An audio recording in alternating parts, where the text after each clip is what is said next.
Olá, senhoras e senhores, tudo bem? Estamos entrando no segundo grupo dos assuntos de história do Brasil, que vai tratar dos sistemas coloniais no Brasil e também uma referência à mineração.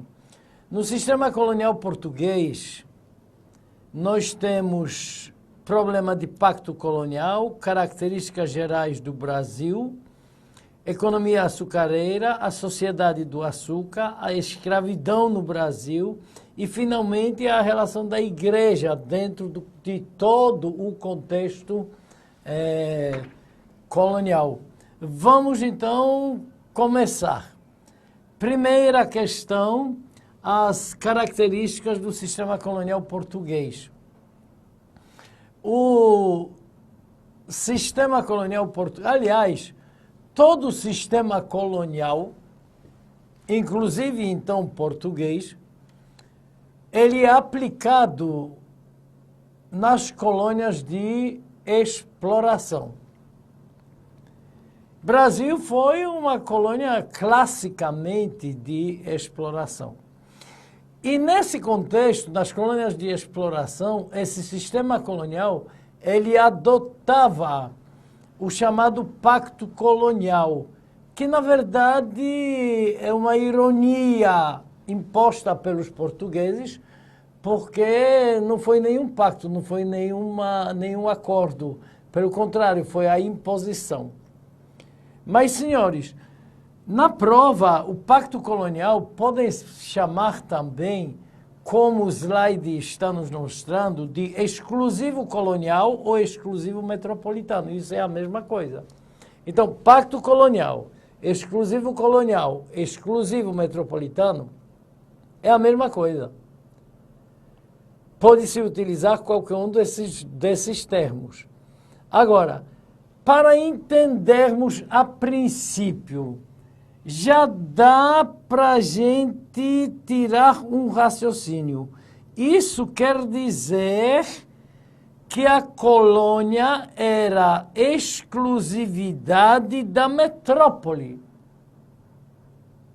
Ou seja, a metrópole se servia exclusivamente da colônia, ou seja, a colônia servia exclusivamente à metrópole. Por isso, nós temos 3 princípios do pacto colonial. Vejamos os 3 princípios.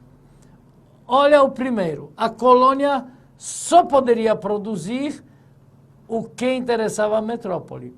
A colônia só podia vender a sua metrópole. E a colônia só podia comprar se fosse da sua metrópole. Isso era pacto colonial, ou seja, resumia-se na exploração e na obtenção da maior quantidade de lucros da metrópole em cima da colônia. Porque, primeiro, limitava a produção, só o que me interessa. O resto não interessa. E a colônia morre de fome. Lasque-se. Segundo princípio, o que produzia só podia vender a sua metrópole. Obviamente que se desenvolveu o contrabando, mas a regra geral da imposição do pacto colonial, só vender. Então a metrópole comprava pelo preço que queria. Por quê? Porque a colônia só podia vender a ela. Então, obviamente que os preços eram baixíssimos dos produtos comprados pela metrópole da colônia. Finalmente, no terceiro princípio, a colônia só podia comprar da metrópole. Então, obviamente, a metrópole vendia seus produtos pelos preços altíssimos e a colônia tinha que comprar por quê? Porque só podia comprar da metrópole. Então, vai te lascar com um pacto colonial dessa natureza. O nome super... Aliás, os portugueses eram muito irônicos em relação à aplicação do seu sistema colonial no Brasil. Olha só as características gerais do Brasil. Você, vou lhe dizer com toda a sinceridade, vai ter uma pequena sorte. Como é o nome do seu professor que está agora trabalhando com você? Marek, não é? Vejam só, Marek é um nome polonês, eu nasci na Polônia. Quando minha mãe me deu esse nome lá na Polônia, ela jamais imaginava que um belo dia o filho dela, com o nome que ela me deu, viria ao Brasil, ensinaria a história do Brasil, apaixonaria-se pela história do Brasil e que esse nome passaria até a cara do Brasil, ou melhor, o Brasil passaria até a cara desse nome. É impressionante? Então, bora ver. Olha só. Monocultura. Só se produzia o que interessava. Quem transava isso? A aristocracia rural, nobreza, dona das terras. Quem trabalhava para ela e produzia isso? O escravo. Em função de que mercado tudo isso era produzido? Em função do mercado externo, para Portugal poder vender e ganhar, obter os lucros. Está ligado, está lembrado que a cara de Portugal era o Estado moderno. Finalmente, temos esse probleminha aqui com letra K. O que ela vai significar? Bom, é simples. Tudo isso era produzido em função dos interesses da metrópole, perfeito? Como o slide nos mostra. Mas no final de contas, toda essa estrutura foi organizada em função do dinheiro, em função do capital. É engraçado, uma vantagem que você tem para qualquer prova sobre o sistema colonial português. Se você se lembrar de mim, Marek, você tem a cara do Brasil todinho no período colonial. Tem que ter essas características, senão não é Brasil colônia. Só que tem uma coisa mais engraçada, observem bem, essa mesma cara do Brasil, ela vai continuar até o fim de Vargas. Perdão, até a Revolução de Vargas, até o fim da República Velha. Olha só, no Império, por exemplo, a cara, Marek, único problema, lucros, dinheiro, capital para o Império, ou seja, para a monarquia, ou seja, para o rei, o imperador. Na República Velha, como você pode observar aqui, de novo, a cara do Brasil, Marek. Qual a diferença? A oligarquia do café é que é a dona do dinheiro. Impressionante! Um negócio desse, um belo dia, isso me veio na cabeça, eu acho que isso vai te facilitar. Isso você nunca mais vai esquecer. E é bom porque nunca mais vai esquecer de mim também. Não é isso? Por que é que no Brasil começou o plantio a economia açucareira e não uma outra atividade econômica? Nós já comentamos isso e é muito fácil a gente identificar. A primeira razão, os portugueses eram fodões na produção do açúcar, mas desde Açores. A experiência pela qual, ou desde 1415, pô, não é possível, o português pode ser burro, mas em mais de 100 anos, não aprender a mesma atividade econômica é de lascar. Segundo, lucros. Produto garantido para ser vendido na Europa, porque a Europa não produzia o açúcar e o açúcar vindo como especiaria oriental era caríssimo. Portugueses, super, mega, hiper vivos, garantindo lucros. Terceiro, perceberam que as condições ambientais no Brasil, como clima úmido, chuvas regulares e principalmente massapé de geografia, os senhores devem saber que é um solo mais adequado para o cultivo de produtos tropicais. Cana-de-açúcar é produto tropical. Então os portugueses perceberam isso. É um espetáculo que fizeram. E ainda tem um detalhe. Quanto mais desenvolviam a economia açucareira, precisavam de mais escravos. Então, mais lucros ainda sobre o comércio de escravos. É de lascar. E é porque se chamaram de civilizados.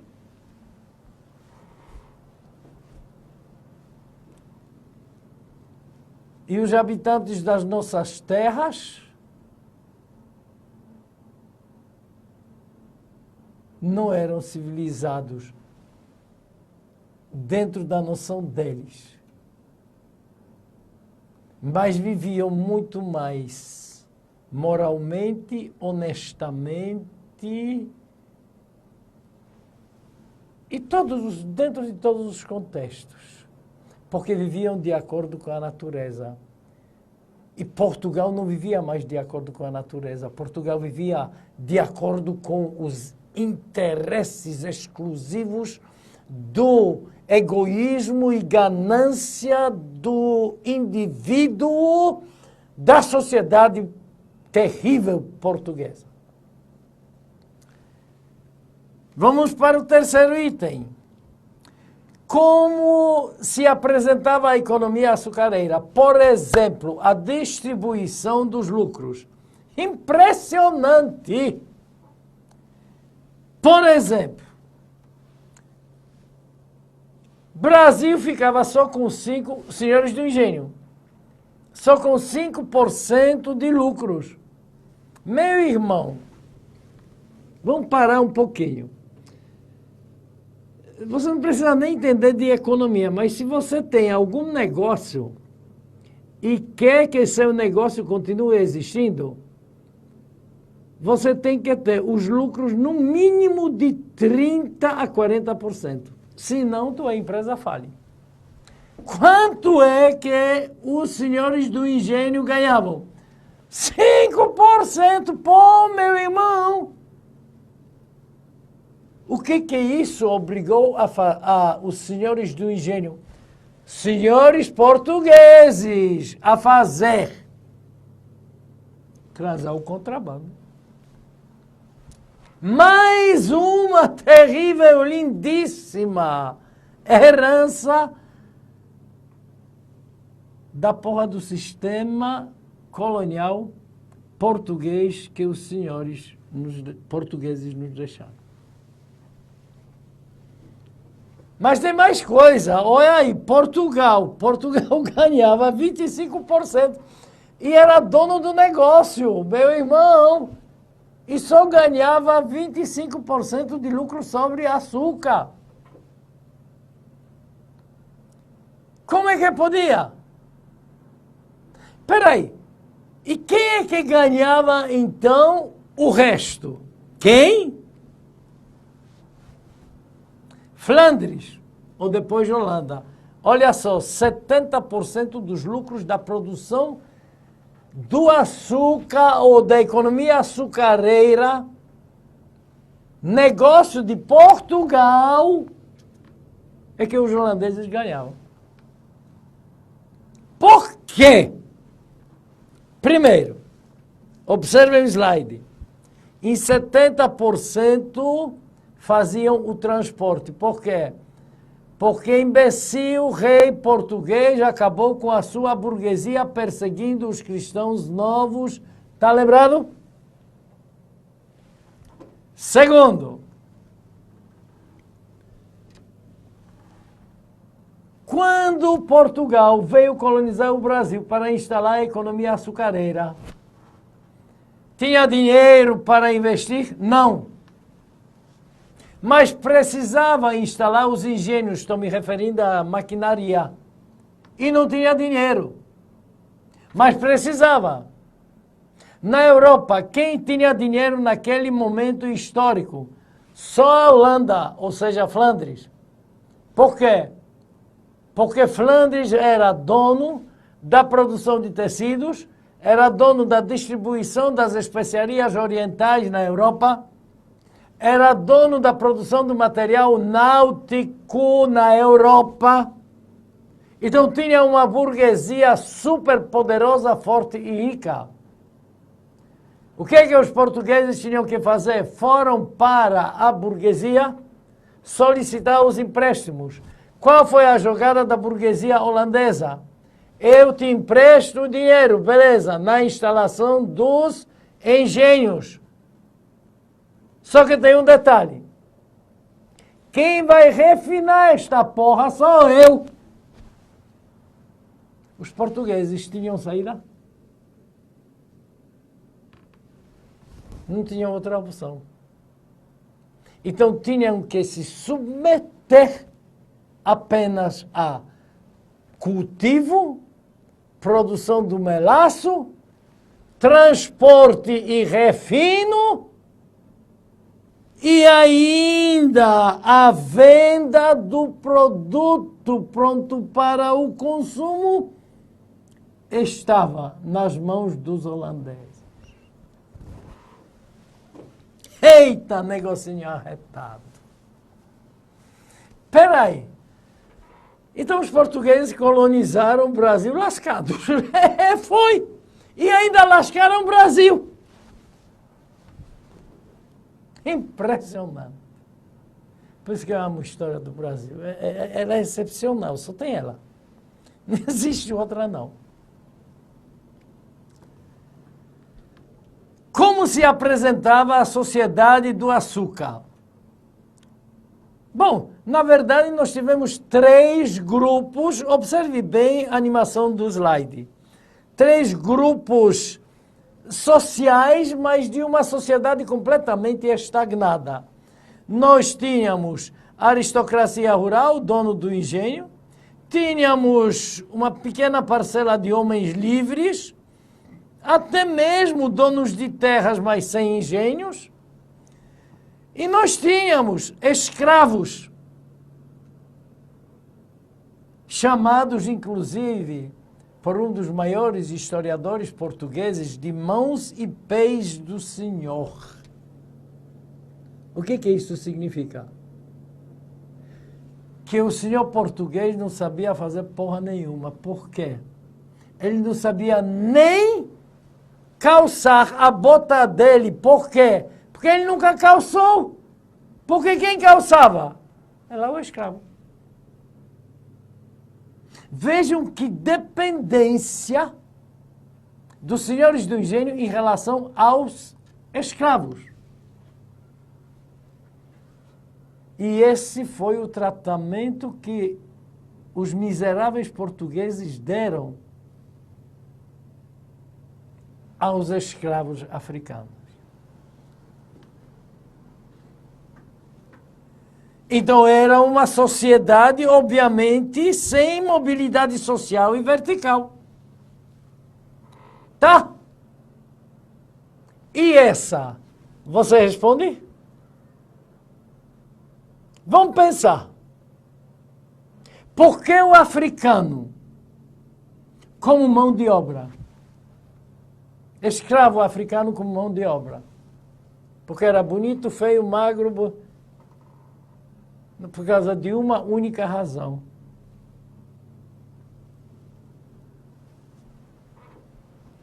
porque ele era produto e o comércio desse produto dava dinheiro que só a porra para os comerciantes portugueses.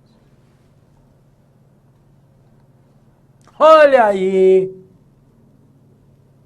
o palacete de um traficante de escravos, Museu Nacional do Rio de Janeiro,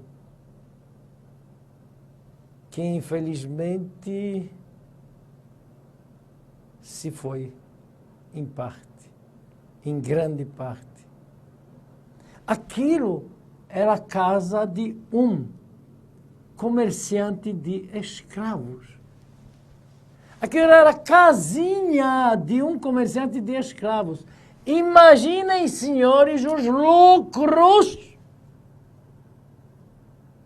que o comércio de escravos não dava. O escravo se tornava uma verdadeira moeda circulante. Com escravo se comprava fazendas, com escravo se vendia, com escravo se pagava dívida, com escravo se pagava hipotecas. Escravo era dinheiro vivo.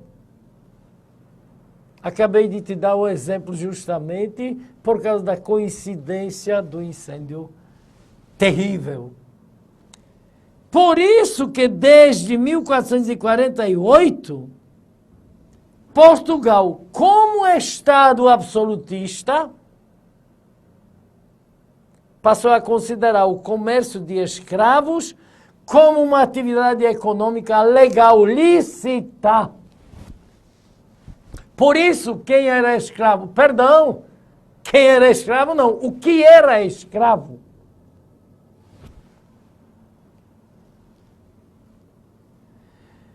Como se transava todo esse processo da escravidão em relação ao Brasil? Aqui nós vamos perceber, senhores. Primeiro, as rotas do tráfico de escravos africanos para as Américas e para o Brasil. Um dos grupos grandes, bantus, a animação está ilustrando para os senhores. Na parte mais ou menos da África do sul da África, eram levados para Recife, Rio e até Buenos Aires. Se você observar, no Brasil existiam 3 grandes centros de comércio de escravos: Rio, Salvador e Recife. Um outro grande grupo,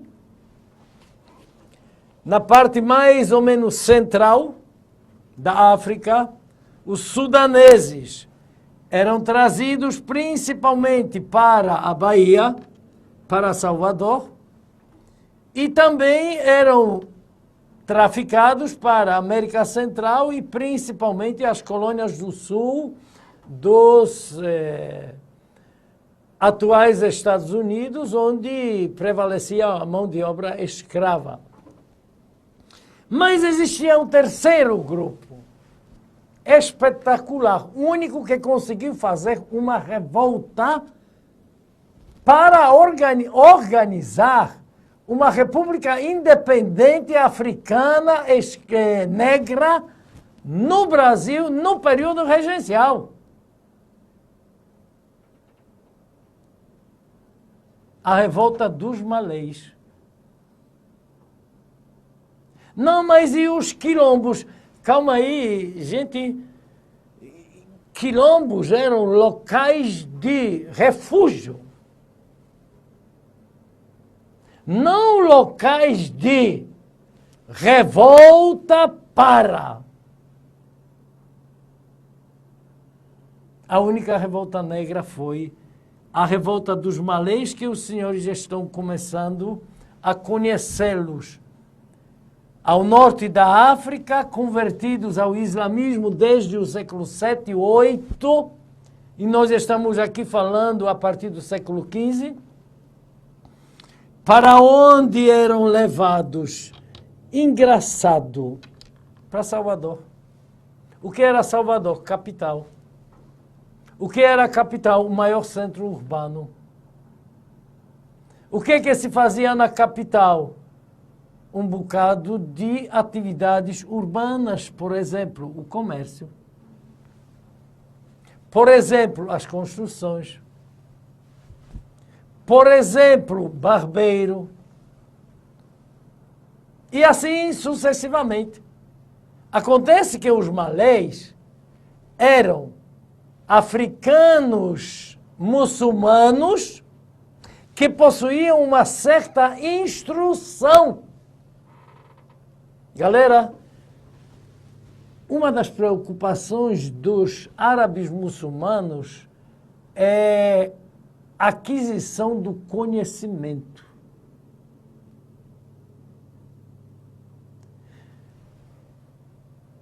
Ele é engenheiro sem nunca fazer faculdade. Ele é arquiteto sem nunca... Ele é matemático, ele é ferreiro, ele é artista, ele... Aqui os senhores vão poder conhecer mais em diante através de uma imagem. Quem eram os malês e que atividades econômicas? É claro que eles viviam em senzalas, é claro que eles eram escravos. Mais em diante eu vou mostrar. Mas agora o que me interessa? Como era feito esse comércio na África? Ponto de partida. No início, atacava-se as aldeias na costa africana e se roubava os africanos como escravos, os traficantes faziam isso. Mas, com o tempo, o negócio melhorou. Os traficantes faziam alianças com chefes africanos, das tribos africanas, ou reinos africanos. Qual era o interesse? Eita porra, faziam escambo. Troca de que pelo quê? Os chefes africanos capturavam homens, mulheres, crianças nas matas, savanas, desertos da África e trocavam pelos cavalos, tecidos, objetos de cobre, aguardente e fumo. Produtos que, para os traficantes, eram baratíssimos. Mas o escravo se tornou uma verdadeira fortuna. Apenas a título de imaginação, é assim mesmo que se capturava, sim, senhores. Era uma caça. É assim mesmo que se carregava ou que se levava-os para os armazéns no litoral. Não eram produtos. Para então fazer um escambo com os traficantes.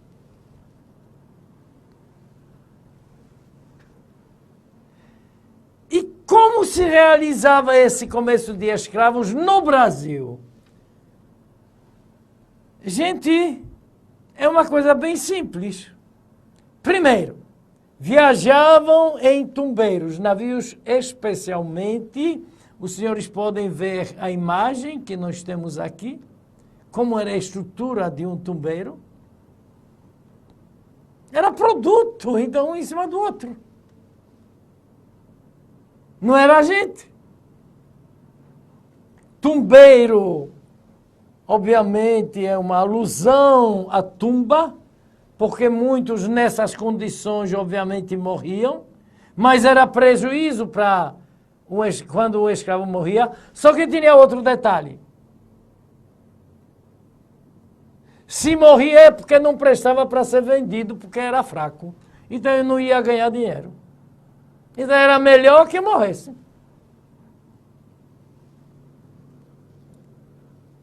Chegavam, desembarcavam no porto. E aí, tinham que passar pela alfândega. Não era produto importado?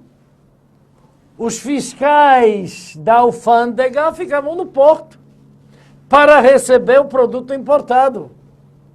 O que é que então faziam com esse produto importado? Avaliavam-o, colocavam um preço mínimo para vender através de um leilão. Só que, senhores, quando o senhor vai comprar um produto, o senhor verifica se ele não está quebrado, se ele está faltando alguma peça, se ele está funcionando, se ele isso, se ele aquilo e assim por diante. A mesma coisa a alfândega fazia com o produto chamado escravo. Tinha que verificar como é que estavam os seus dentes, como é que estavam os seus músculos, como é que estava o produto. E aí se dava o preço, colocava no leilão. Leiloado, mas tem um detalhe, e as mulheres? Ora, uma mulher virgem era muito mais cara. Então, tinha que se verificar se ela era virgem. Quem fazia isso? A alfândega. E depois, o comprador, para verificar realmente. Que horror!